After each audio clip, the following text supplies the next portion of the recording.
About 2 months ago, I posted a video talking about Slowpoke and the type of Pokemon design it embodies. I'm pretty happy with it. I think I made some interesting points and a couple of funny jokes. But when I uploaded that video, I could not have expected just how much the audience would latch onto the idea of a Slowpoke type design. At time of writing, that video has over 650 comments, the second highest amount on my channel. And naturally, the thing most of the commenters are discussing is which Pokemon they believe should be included in this category. Since this is a follow-up to my previous video, I'd highly recommend that you watch that first if you haven't already. I don't think this one will make much sense otherwise. But to summarize, Slowpoke and Slowpoke type designs look like they could be regular animals, but do not resemble anything from our world. This type of design is useful in a series like Pokemon, as it bridges the gap between the creatures that remind us of real-world animals and the creatures which are completely bizarre or foreign to the audience. They kind of trick the player into accepting the world of Pokemon as both totally new and familiar. In that video, I listed a bunch of Pokemon from the original games which I felt were in this category, and said I was unable to find many from later generations. This, of course, led to a lot of people providing examples of Pokemon they think fit the bill. I thought it would be interesting to go through each Pokemon my commenters brought up and decide if it belongs among the Slowpokes. Well, kind of. Rather than stretching this into a 3-hour video where I repeat myself over and over again, I'm lumping your submissions into categories, explaining why I feel they should or shouldn't count. I'll also address some criticisms towards the designs I did include last time and update the list a bit. Before I dive in though, I just want to say I will not be making a habit of revisiting old videos. I think it could too easily devolve into looking for arguments with any random person who disagrees with me, which is not a healthy dynamic for a channel. What do you mean you don't agree with me? Do you know who you're dealing with?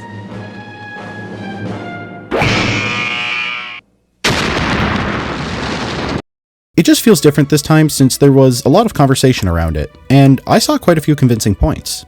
This is less arguing why you're all wrong, actually, and more taking your feedback into account. With that, let's quickly address the Pokemon listed in the previous video, and whether or not their Slowpoke status should change. Where else to start but the titular poke himself, Slowpoke. Now, most people got on board with Slowpoke being distinct. A few people said it is just a salamander, but frankly, outside of the tail, I don't think that's accurate. It's really the stance that kills it for me. As a cold-blooded animal, the salamander has its legs splayed outwards when it stands so its stomach can be closer to the ground, and therefore lose less heat. Slowpoke's legs may be short, but on the rare occasion it stands up, they lift its belly off the ground, which in my opinion really detracts from the salamander feel of its design. But while Slowpoke was generally accepted, there were some comments about its evolutions not fitting as well. Some said their shells were reminiscent of the Sazaione, a shape-shifting sea creature who wears the same spiny turban shell. Now, I'm not sure how many of these comments were left by people who have actually seen a Sazaione, and how many were from people who just read it off of Bulbapedia. It's alright, no shame in that, especially not from me, but let's quickly pull up a picture of the Sazaione and compare it to Slowbro. You're an amazing creature. Slowbro. You and I are not so different. I'm not like you. You steal sailors' testicles. Well, to each his own. Outside of the spiny turban shell, a real-life seashell which neither of them invented, there is literally nothing in common between these designs. I mean, I guess they both live at sea, but again, they're each wearing a seashell. I don't think Slowbro got that from the Sazaione. This argument is a good example of a sentiment I kept running into. A few people claimed that no design is ever truly unique or uninspired, so distinguishing designs like Slowpoke's is kind of pointless. But I think comparisons like this show the range in how inspiration can shape designs. Even if Ken Sugimori directly based Slowbro's shell off of the Sazaione, the rest of the design helps to distance Slowbro from that inspiration and feel original. Saying that this and a design like Seal are functionally the same is a bit silly to me. I think Slowbro, Slowking, and their various forms still fall within this category, even if there is a mythical creature which wears the same shell. You might be thinking, Dab Guy, will all of these re-examinations be so long-winded and defensive? Which, like, ouch, that's rude. But sure, let's go to an example where I just kinda biffed it. While researching for the last video, I saw that Bulbapedia suggested Paris might be a cicada nymph. And heads up, you might want to look away for a bit if you think bugs are gross. I looked up a picture to check, and this is what I found. I figured, yeah, I guess the legs are positioned kinda the same, but there's not a lot in common otherwise. Like, outside of the mushrooms, the defining features of Paris are its bulging eyes and icky mouth. This has neither of those. So I included Paris as an example of a Slowpoke whose evolution anchors it to a more concrete inspiration, which I assumed would be a hermit crab. But after I uploaded the video, I got a few comments repeating this theory, so I decided to double check. Here's another photo of a cicada nymph. Notice how it has the exact same bulging eyes and icky mouth? Yeah, that was just me not looking hard enough. Paris shouldn't count. And if you looked away earlier, you can look back now. Weirdly, a bunch of commenters also said I was wrong the other way regarding Bulbasaur. I mentioned that Bulbasaur was a frog and shouldn't count as a Slowpoke. I didn't say this in the video, but that wasn't speculation on my part. That was a quote from Sugimori. He deliberately based Venusaur, and by extension the whole Bulbasaur family, on frogs. So that's that then, right? Well, no. The fun part about media is that once something is out in the world, the creator no longer controls it. What they intended and what they were thinking has little to no bearing on how the audience interprets their work. Just because Sugimori based Bulbasaur off of frogs, that doesn't mean its design is frog-like. You have to actually engage with the design, and if you find an unexpected theme or pattern in it, the creator's intent doesn't negate that. And honestly, there's quite a few big changes here. Turning the frog's elevated eyes into horns while moving the actual eyes downwards, replacing the webbed fingers for stubby claws, and giving it pointed fangs makes it feel more lizard than frog. And like I mentioned for Slowpoke earlier, Bulbasaur's stubby legs raising it off the ground distances it from the frog's long, retracted legs, which keep its belly on the floor. Venusaur brings this feature back at least, but given how obscured its hind legs are in all of its sprites before Gen 6, this isn't readily apparent to many players, and the other distracting features are still there in full force. Given a second thought, yeah, I'd bump the whole Bulbasaur line into true Slowpoke territory. Now for the other side of this argument. One of the other Pokemon I listed was Nidoking. A lot of people mentioned that whenever they thought of super unique Pokemon designs, Nidoking was one of the first which came to mind. Which is why I'm sorry to inform those commenters of what some other comments brought up. They mentioned that Nidoking looks an awful lot like Baragon, a lesser-known Godzilla enemy. And look, I'm not going to sit here and tell you that these two designs aren't incredibly similar. Not only do they look the same, but Baragon is also known for burrowing underground, making a parallel for Nidoking's ground typing. But I saw a few comments saying that Nidoking was directly based on Baragon, and I think that might be a bit unfair. Nidoking evolves from male Nidoran, which looks like a rabbit. This not only explains Nidoking's ears looking like Baragon's head fins, but also his ground typing and digging abilities. And while both designs share the single horn on the head and a ton of spikes, that could honestly be a coincidence given how often spikes pop up in kaiju designs.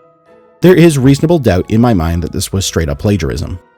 Now, does this mean that Nidoking is still a Slowpoke? Unfortunately, no, I don't think so.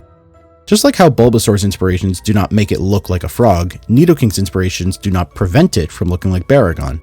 If you were a Godzilla fan playing the original Pokemon games for the first time, you would almost certainly make this comparison. So I'm removing Nidoking, and by extension Nidoqueen, from my examples of Slowpoke designs. However, I will keep Nidorina and Nidorino on the list.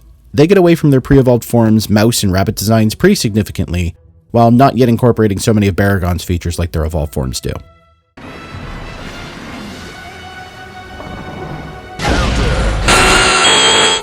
Alright, last one. I got some comments saying that Snorlax shouldn't count since it's so similar to Totoro, the titular character from My Neighbor Totoro. And look, I can see some similarities here. They are clearly playing into the same archetype of big, cuddly monster. But if I'm being honest, saying that Snorlax is just Totoro feels unnecessarily reductive. The body shapes here are pretty different. Snorlax's defined head and neck compared to how Totoro blends them together. Totoro's defined legs compared to Snorlax's limbless feet. And of course their faces are polar opposites. Snorlax is permanently sleeping with a lazy grin plastered on its face. Totoro is alert and curious, with its occasional toothy grin making him look eager and a bit mischievous. Now, obviously they're still a lot similar with the body shape and even the colors to an extent, but this comparison misses the point of the archetype both designs play into. It's like saying Batman is a Superman ripoff because they have the same physique and because they both have capes and chest symbols on their costumes. It completely ignores the way these designs play within those similarities to form wholly different identities. I don't think these similarities undermine Snorlax's uniqueness, and I would still consider it a Slowpoke. Alright, enough revisiting the Pokemon I already talked about. I hope I've convinced you why I find some of these criticisms valid, and why I feel some do not detract from these design Slowpoke status. Perhaps they've also convinced you to like the video and subscribe to the channel? No? Well, worth a shot. Let's get to your suggestions for who should join the Slowpoke ranks and who shouldn't. As I mentioned earlier, I will be grouping these by category to save time. starting with the ones which I think fall outside of the Slowpoke criteria. First up are the designs which feel abnormal even within the world of Pokemon. One of the defining points of Slowpokes I mentioned in the previous video was how they feel normal within the world of the games, though I don't think I really explained why. The main strength of the Slowpoke design is how it feels ordinary until you stop to think about it.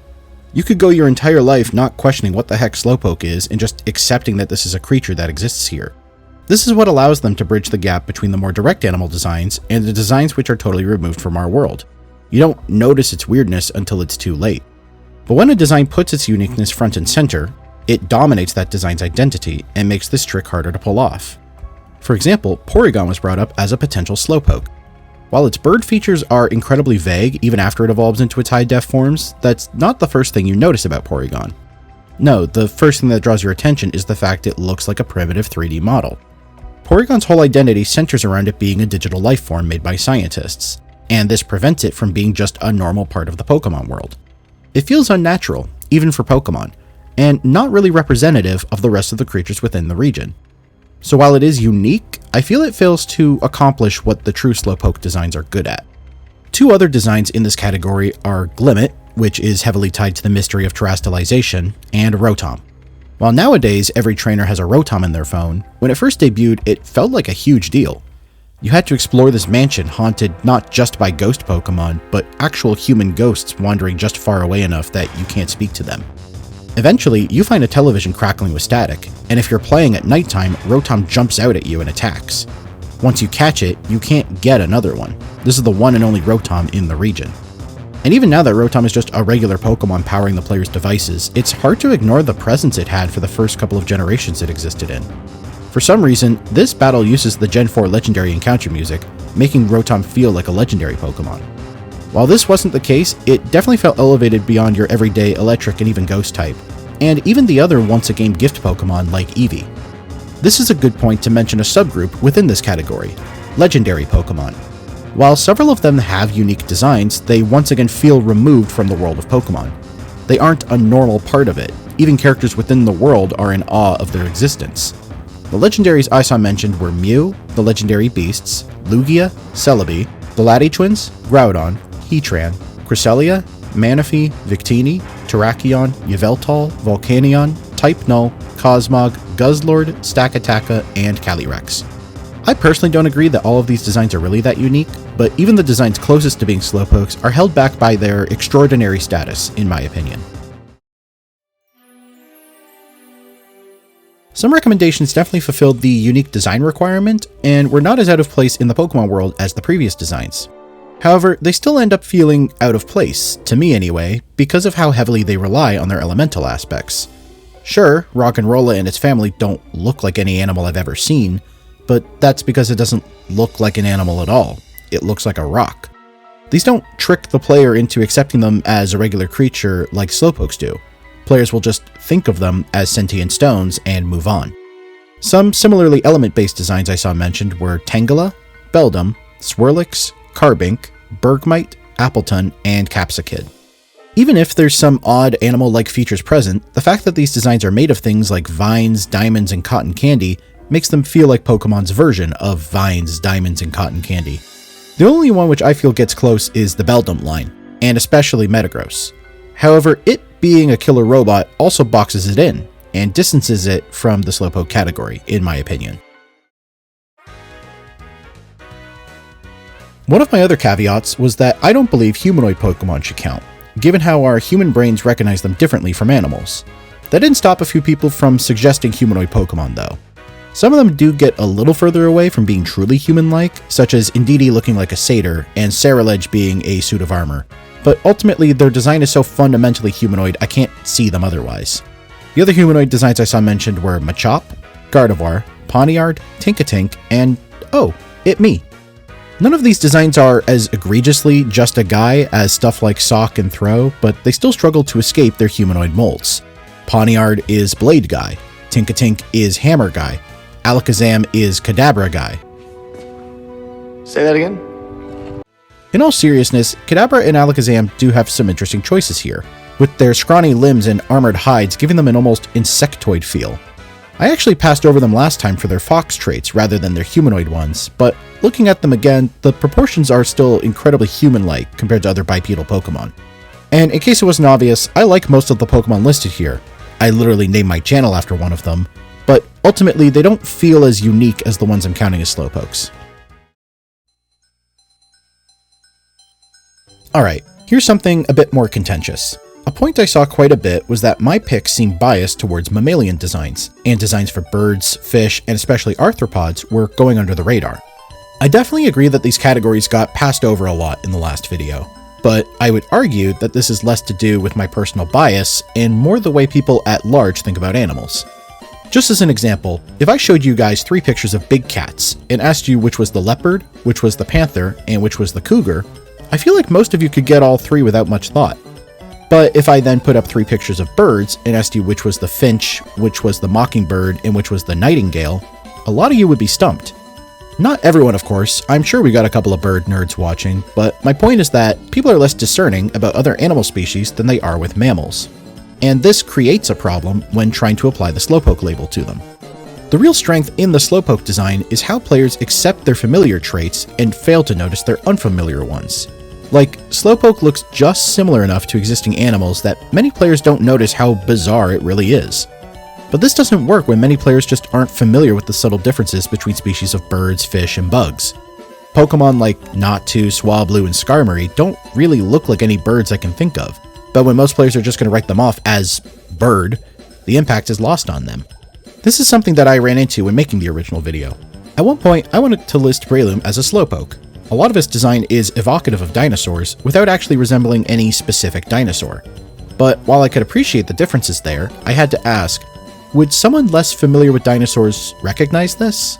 Or would they just think it looks like a raptor and move on? Same thing with Tropius. It's clearly some kind of sauropod, but it's pretty different from any known species. But people will just say it's a long neck and not think twice about it. Outside of birds and dinosaurs, I got some bug suggestions in Weedle, Scizor, Forretress, and Carablast. A couple people mentioned that there should be some fish Pokemon included, but they didn't say which ones specifically, so just know they're here in spirit, I guess. I also feel that plenty of ghost and dragon types fall under this category. The ideas of ghosts and dragons are so diverse and flexible that even if designs like Gengar, Axew, or Druddigon don't look like any mythical creatures that came before them, people will write them off as ghost or dragon. Like I said at the start of this section, I'm expecting some people might argue that these guys should count. Their designs fulfill the requirements of a Slowpoke. It's not their fault if players are too dumb to see that. But I think the most interesting part of a Slowpoke design is how players react to them. I like that Slowpokes help to draw the players into this fantasy world through their balance of recognizable and foreign features. If players aren't going to have this reaction to them unless they're amateur ornithologists or something, then these designs are missing out on the main thing I believe sets Slowpokes apart. I got a bunch of suggestions which I believe have pretty direct parallels with an existing animal, folklore, etc., and should not count as Slowpokes. I wouldn't even consider them that close to being Slowpokes, frankly. They're too similar to one specific idea to feel truly unique. I just saw people mention them in the comments and figured I'd address them here.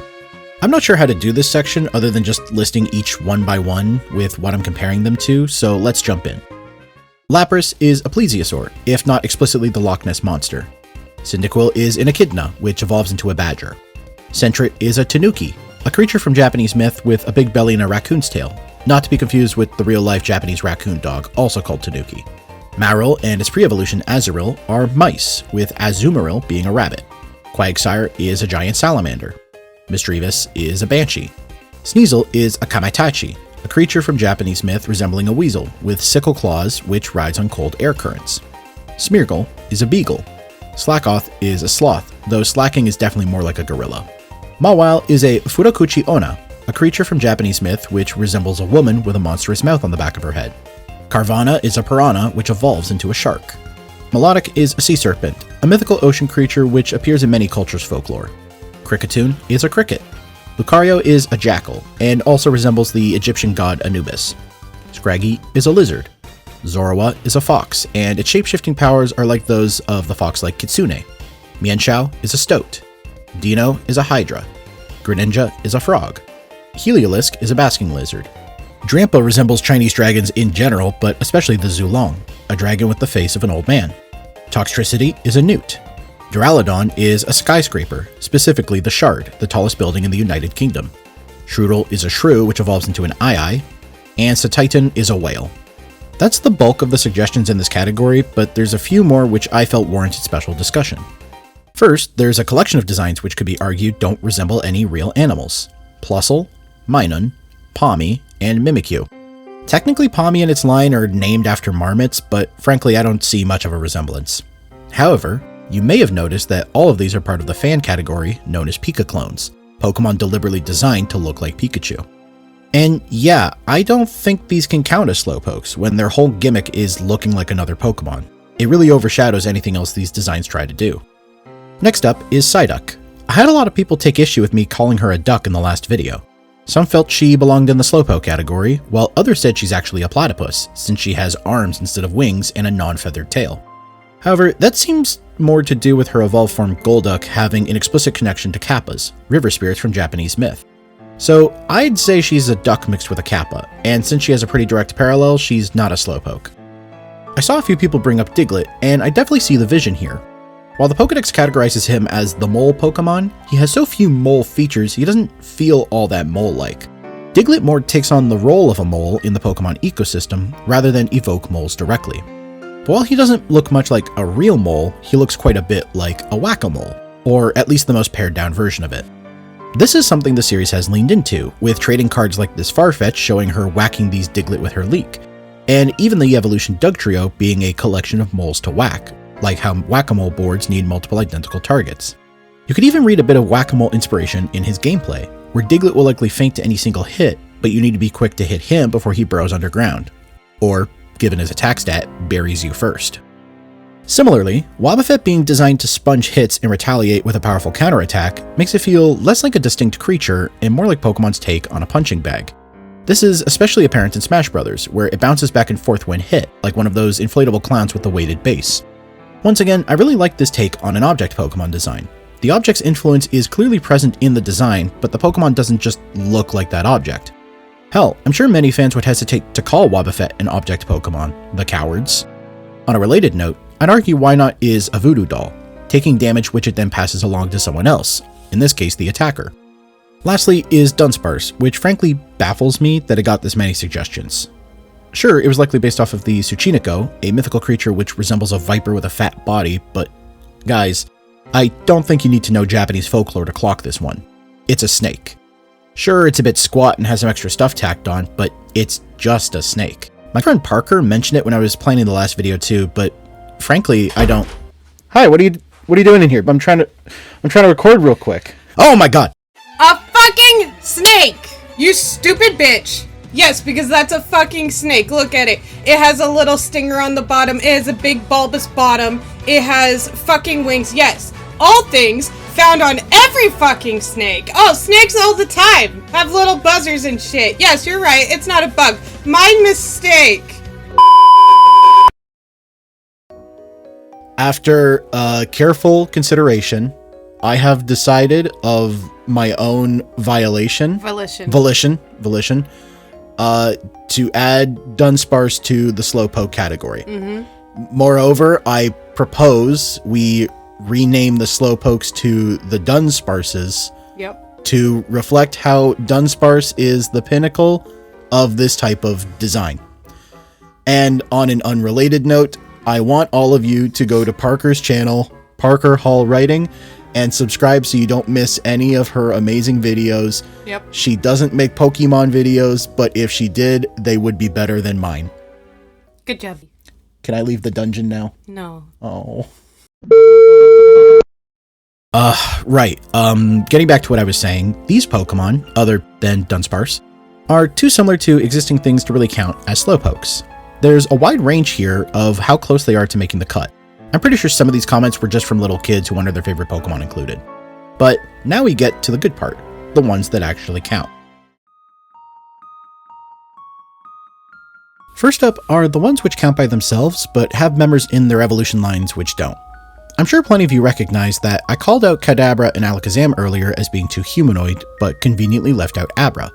It has many of the same traits as its evolutions, but the proportions here make it less human-like.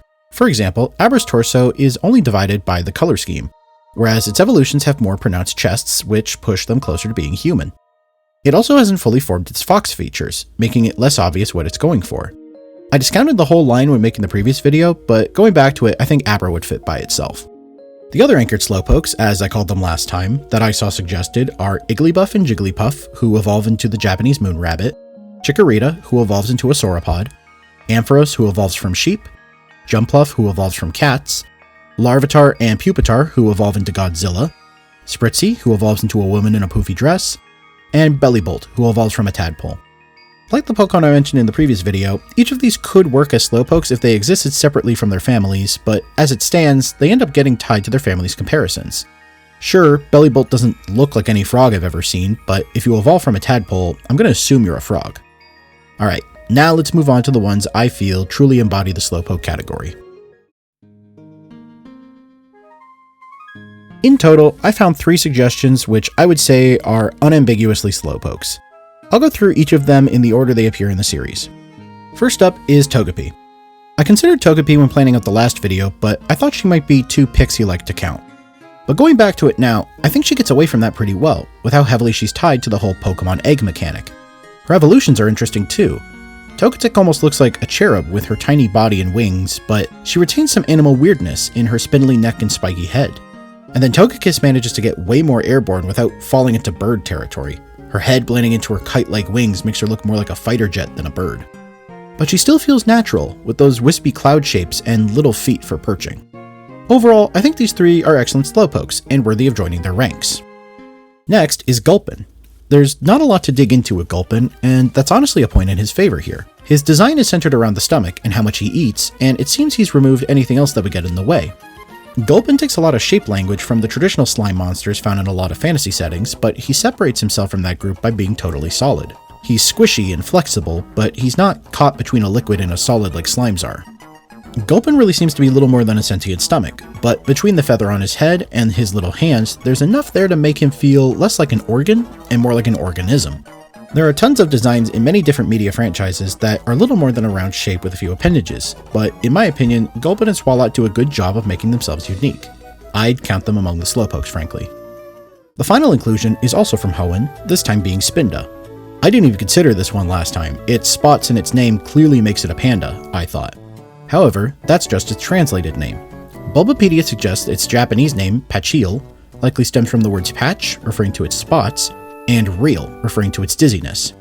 I think it's a bit odd that the Japanese name would stem from English words, but Bulbapedia's contributors are usually good at tying the Japanese name with Japanese characters when it fits, so I'll roll with this theory. With that in mind, what makes Spinda a panda? Well, nothing, really. It has a similar fur pattern outside of the spots, though notably its chest and hindquarters seem to be swapped. But then its actual physique is nothing like a panda. It looks far more rabbit-like with those long ears and stubby tail. Does that make it a rabbit then? I don't know, maybe it's just from 20 odd years of Spinda's a panda propaganda, but I cannot look at this thing and see a rabbit. It vexes me, and frankly I cannot think of a reason not to include it. Not exactly my strongest recommendation, but I don't think Spinda minds. Thank you for watching. Like I said at the start of the video, I don't plan on making a habit of following up on old videos, but this was fun. If you like this conversation and if you're interested in any other videos I might make, I hope you'll subscribe to see them when they come out. I'm also releasing a second video alongside this one. It's pretty opinionated, well, even more than this video was anyways, but it's me giving my biggest Pokemon hot takes. It's something new. I don't plan on moving away from this more scripted content, but I wanted to do some more casual videos alongside them. A big thank you to Parker for appearing in this video and helping me edit the script. Definitely go check out her channel, Parker Hall Writing, for her videos dissecting literature and writing in pop culture. Her latest video at time of writing is her analysis of Ophelia, the leading lady of Hamlet, and how her character both reflects and challenges Elizabethan standards for women. Alright, that's all for now. Take care, and I'll see you next time.